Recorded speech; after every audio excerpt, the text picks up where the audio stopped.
Buenas noches, amigos de Torre 64. En esta oportunidad tenemos nada menos que a uno de los grandes del ajedrez latino y de hecho el mejor ajedrecista chileno de todos los tiempos, ¿no? Nada menos que al gran maestro Iván Morovic, ¿no? Es un gran maestro ya que tiene bastantes años bueno, en la trayectoria que nos va a contar un poco más adelante, ¿no? Entre sus grandes logros destaca, por ejemplo, su victoria frente al vicecampeón del mundo, Korchnoi, ¿no? Que nos va a contar seguro. También incluso ha ganado, me parece, un torneo categoría 16, ha sido también analista de Karpov y etcétera, etcétera, ¿no? Y también ha sido número 1 en el ranking latino en varias oportunidades, estimado Iván. Buenas noches, ¿cómo estás, Iván? Un saludo, gran saludo, Kelber, y a todos quienes nos siguen. Sí, bueno, son muchos años ya jugando. Mi primer torneo, bueno, vamos a decir, importante entre comillas, fue el Mundial de Menores de 17 años en Francia, en Lille, en el año 76. Y en esa oportunidad, bueno, yo tenía 13 años frente a Kasparov, y después, 77 también, en el 80, fui tercero en el Mundial Juvenil de Alemania en el año 80 con Kasparov y Short. ¿Qué tal te fue, Iván, tu experiencia como analista de Karpov? ¿Cómo es analizar a un campeón mundial? Porque no creo que sea algo tan fácil, ¿no? Bueno, yo creo que es una experiencia extraordinaria para cualquier ajedrecista estar con el mejor del mundo. Se aprende muchísimo. Yo tuve la fortuna de ser parte de su equipo. Me acuerdo que yo gané, como tú decías al principio, un torneo de categoría 16, que fue el torneo más fuerte del mundo, en Las Palmas, en el año 93. Jugó, bueno, Anand, Topalov, Adams, Halifman, Yusupov, etc. Y después ese mismo año jugué una partida en León contra Karpov. Y bueno, hicimos amistad, porque la amistad es importante para generar una confianza, y él me invitó a ser parte de su equipo.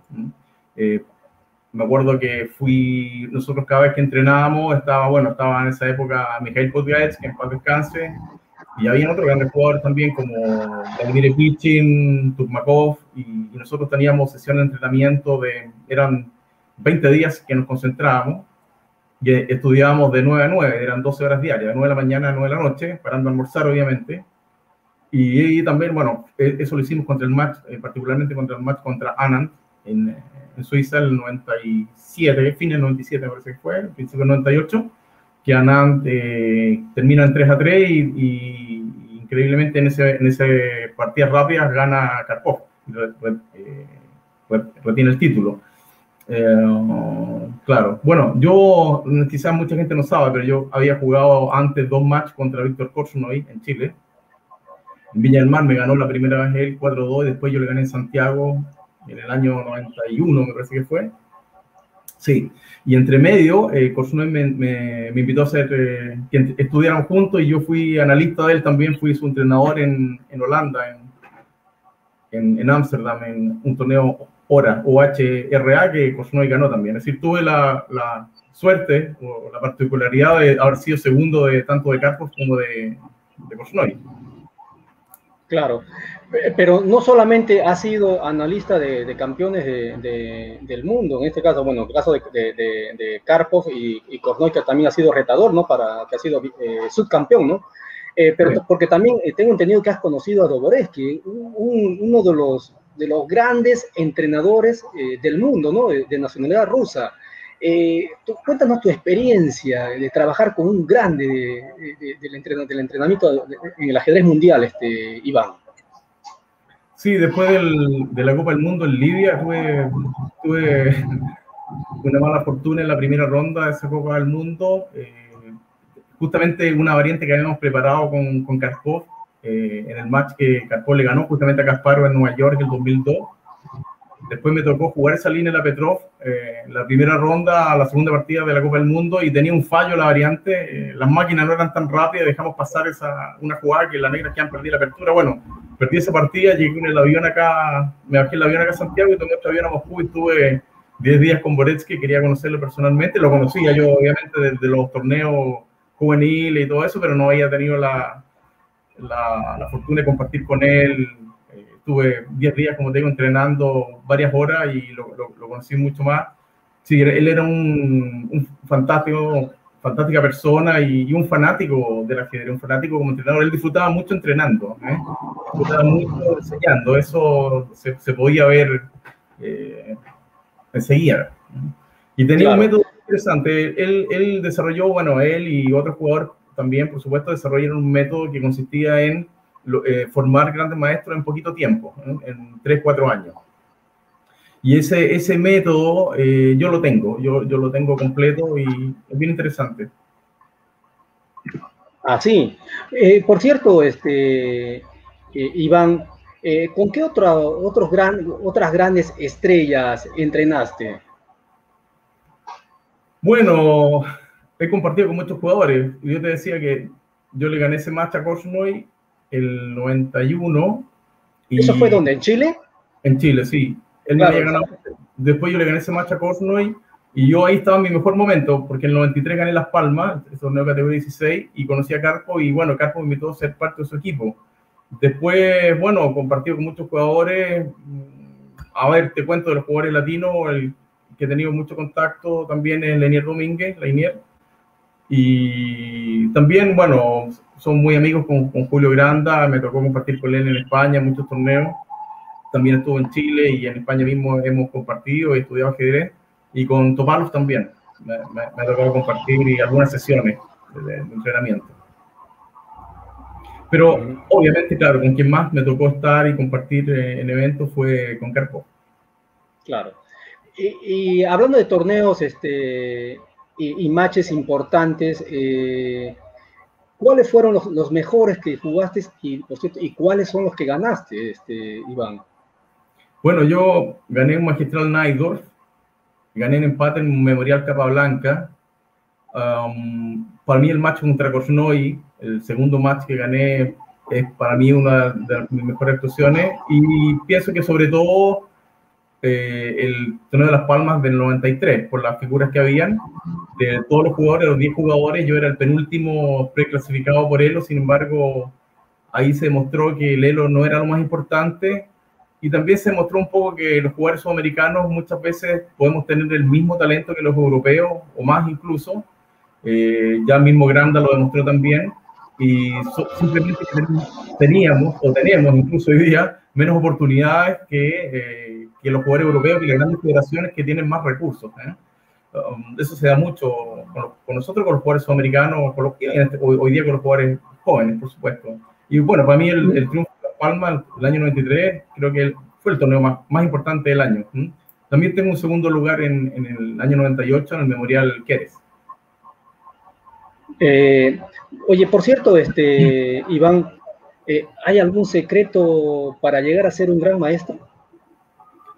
Sí, el secreto es que tienes que ser un fanático del ajedrez, te tiene que gustar, te tiene que apasionar el juego desde que lo aprendes, tienes que disfrutar jugar, estudiar, tienes que sufrir con las derrotas y ponerte contento cuando ganas. Eso yo creo que es parte del ADN de un ajedrecista que tenga talento, que tenga condiciones. Te tiene que doler perder, y muchas veces perder a veces es mejor que ganar. No nos olvidemos lo que decía el gran José Raúl Capablanca, que decía que se aprendía más con una partida perdida que con 100 ganadas. Así que mi consejo al final es la dedicación plena. O sea, el ajedrecista que le gusta, que es un fanático, siempre va a llegar más lejos. Bueno, acuérdate lo mismo que decían los rusos sobre Bobby Fischer. Decía que Fischer era más profesional y más fanático del ajedrez que todos los rusos juntos. Y por eso que hizo lo que hizo. Claro.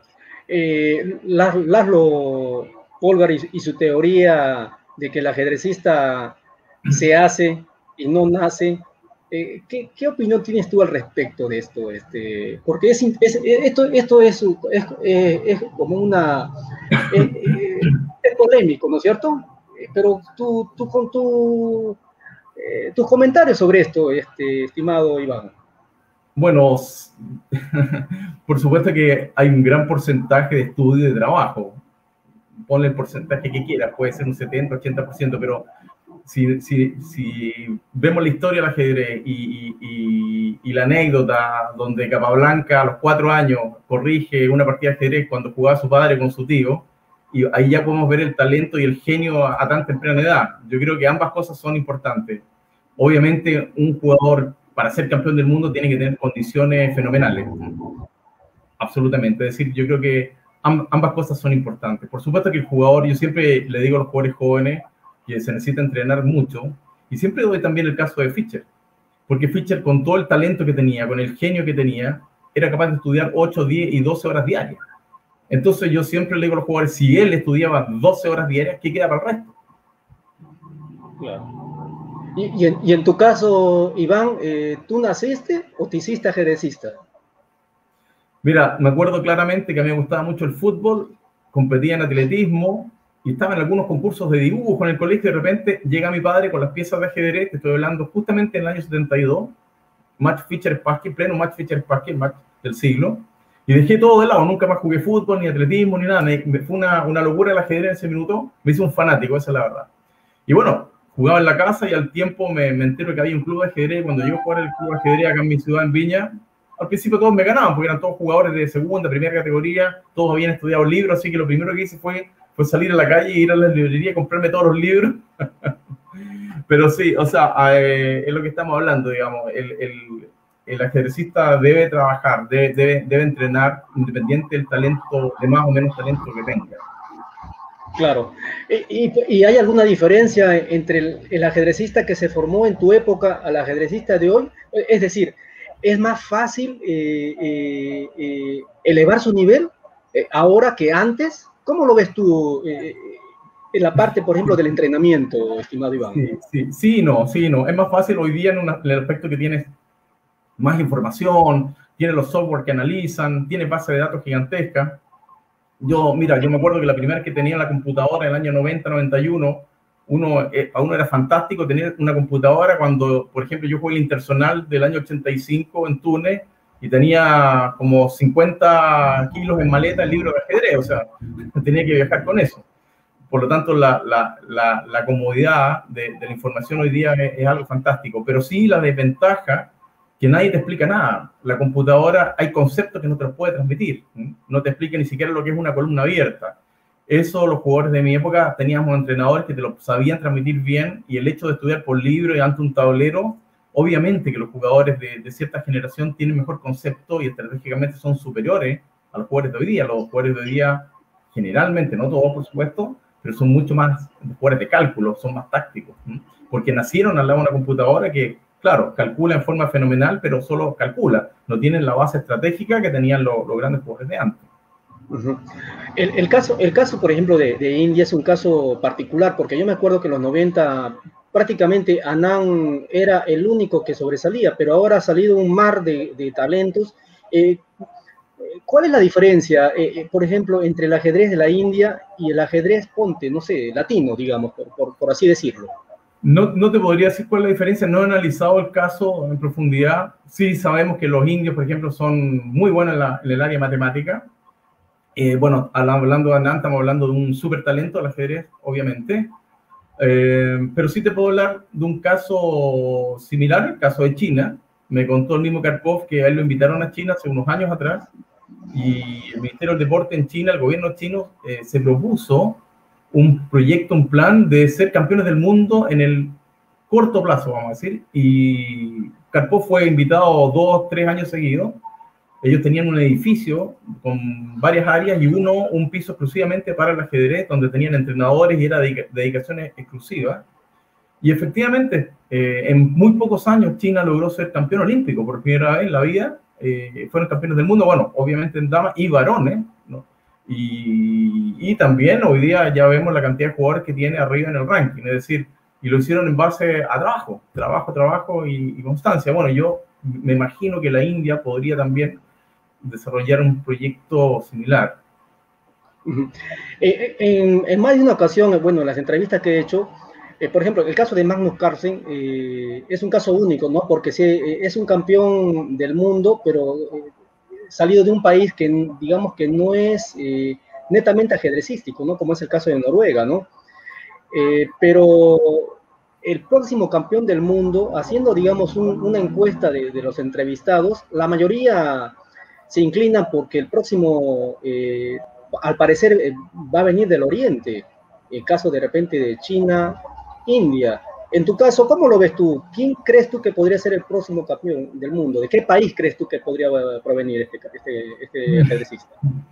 No lo he pensado, no te podría decir, fíjate. Puede ser de China, puede ser de India. Y bueno, como apareció un noruego, ¿quién te dice si no aparece de un país que nadie se acuerda? Sí, también. No, puede ser también, sí, absolutamente. Un latino también puede ser. No te podría decir, sí. Pero bueno, estamos claros que China e India han progresado, se han posicionado muy bien últimamente, sí. Bueno, claro, el ajedrez, bueno, es sabido, bueno, ahora con el tema de la pandemia se ha desarrollado bastante y me estabas, bueno, antes de la entrevista me estabas hablando un poco de que estabas por formar una ONG en Chile. A ver si nos puedes adelantar un poquito de cómo ha sido esta fundación, estimado Iván.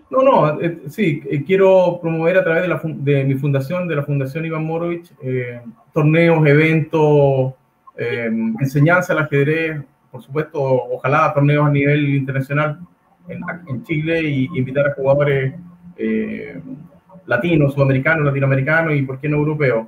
Pero bueno, estamos en la famosa pandemia que hay que aguantarla y ya habrá oportunidad para que todos podamos seguir desarrollando el ajedrez que tanto nos gusta. Bueno, dentro de tus próximas actividades veo que vas a desarrollar un curso, ¿no? Para la Federación Boliviana de Ajedrez. Te voy a compartir vamos a compartir pantalla. Ok.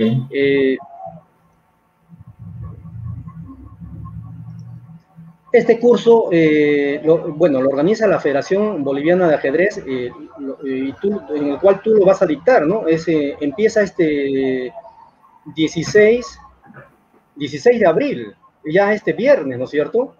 El curso se llama Curso Especializado de Entrenamiento de Ajedrez, dictado por el gran maestro Iván Morovich, analista de Karpov y ex número 30 del mundo. Van a ser 16 horas de clases, inicia este viernes 16 de abril en hora de Chile sería 22 horas de Chile, también para Bolivia, y para el caso de Perú sería de 19 a 21 horas, ¿no? Para el Perú, ¿no? Son 2 horas cada clase. Va a estar dirigido a instructores, profesores y entrenadores que deseen actualizar su método de entrenamiento y también para jugadores de nivel intermedio y avanzado, interesados en aprender métodos de entrenamiento. No sé si nos puedes explicar un poquito sobre qué va a tratar este curso, estimado Iván. Sí, me invitó a participar el gran maestro boliviano Osvaldo Zambrana. Y entonces, me parece a mí que es fundamental. Yo hice un curso a técnicos, a entrenadores en La Habana, en Cuba, hace poco tiempo atrás, y me sorprendí bastante. Esto no es un método que yo aplique regularmente, simplemente es parte de cómo yo aprendí a jugar ajedrez y cómo a mí me lo enseñaron, y pienso que es bastante interesante y muy práctico, sobre todo para los entrenadores, ¿eh? Lo que habla, ponte tú, la estrategia, los distintos tipos de posiciones que se producen en plena apertura, cómo distinguir, cómo diferenciar lo que es una posición abierta, una posición semiabierta o cerrada, las características propias, los planes, partidas modelos. Yo creo que es una muy buena guía sobre todo para los técnicos, y también obviamente pienso que puede servir para jugadores de torneo. Claro, bueno, para los interesados en inscribirse en este curso, los contactos, ¿no? Están en la descripción de este video. En sí son 2 puntos principales que veo que vas a tocar. Uno, la estrategia, donde se van a tocar los distintos tipos de posiciones que existen y que se establecen casi siempre en plena apertura, ¿no? Como reconocerlas, sus características y planes para ambos bandos, más las partidas modelo de cada tipo de estas posiciones. Así dicen, ¿no es cierto? Exactamente lo que te estaban comentando recién, exacto. Sí, más o menos hay varias posiciones que son típicas, pero hay que saber reconocerlas, ¿eh? Por ejemplo, me ha tocado conversar con muchos incluso jugadores avesados, donde a veces los conceptos, claro, porque no se los han enseñado, no están tan claros como lo que sería simplemente definir a ciencia cierta qué es una columna abierta. Hay muchos que no lo saben. Y luego, bueno, está el tema de la técnica final, que es fundamental, ¿no? O sea, son los finales más importantes que hay que saber y otros aspectos relacionados con el final. Por cierto, Iván, ¿cuál es el final más difícil de aprender? Bueno, fíjate que me tocó el año pasado y ahora también estoy haciendo un entrenamiento con el equipo olímpico chileno. Y bueno, yo les propuse entrenar toda la parte técnica, que es una de las áreas más difíciles del ajedrez, convertir una ventaja. Y revisé todo, absolutamente muchísimos libros que yo tengo de finales, y hoy día con la tecnología, con la computadora, las puedes comprobar si está todo correcto. Y hay una cantidad de errores en libros famosos, conocidos, como por ejemplo Loven Fechesvislo, el libro Final de Torres, tiene una cantidad de errores impresionantes. Finales que estaban sellados como ganados bombando, resulta que son tablas de partidas importantísimas. Entonces, fui encontrando esto, y a medida que más iba buscando y más me iba encontrando cada vez con más errores, que es bien interesante. Eso te prueba lo difícil que es el ajedrez. Y entonces, bueno, el mismo Boretsky, me acuerdo que un conocido gran maestro le preguntaba, le decía que si le podía ayudar en apertura, que él sentía que tenía problemas en la apertura, sobre todo cuando enfrentaba jugadores con un nivel sobre 2700. Y entonces Boretsky le dijo a este jugador que cuántas partidas en su vida él había dejado de ganar o había perdido por culpa de la apertura. Y en realidad lo que quería decir Boretsky, que era más importante que la apertura, era saber explotar una ventaja o defender una posición y ganar las partidas ganadas. Claro. Bueno, yo sé que tu tiempo es corto, estimado Iván, pero quería hacer una última pregunta. ¿Cuál es el error más común que cometen los ajedrecistas que quieren elevar su nivel? Digamos, estudian 8 o 10 horas diarias, pero sienten que no progresan. ¿Qué es lo que les pasa según tu punto de vista, estimado? Bueno, no es un tema tan fácil. Claro, todo está relacionado con el entrenamiento, quizás, porque hay muchos jugadores que piensan que, como lo que te decía recién, que hay que mejorar la apertura. Y quizás no va por ahí. Quizás hay otro tipo de fallas que hay que mejorar primero. Obviamente todas las fases del ajedrez son igual de importantes.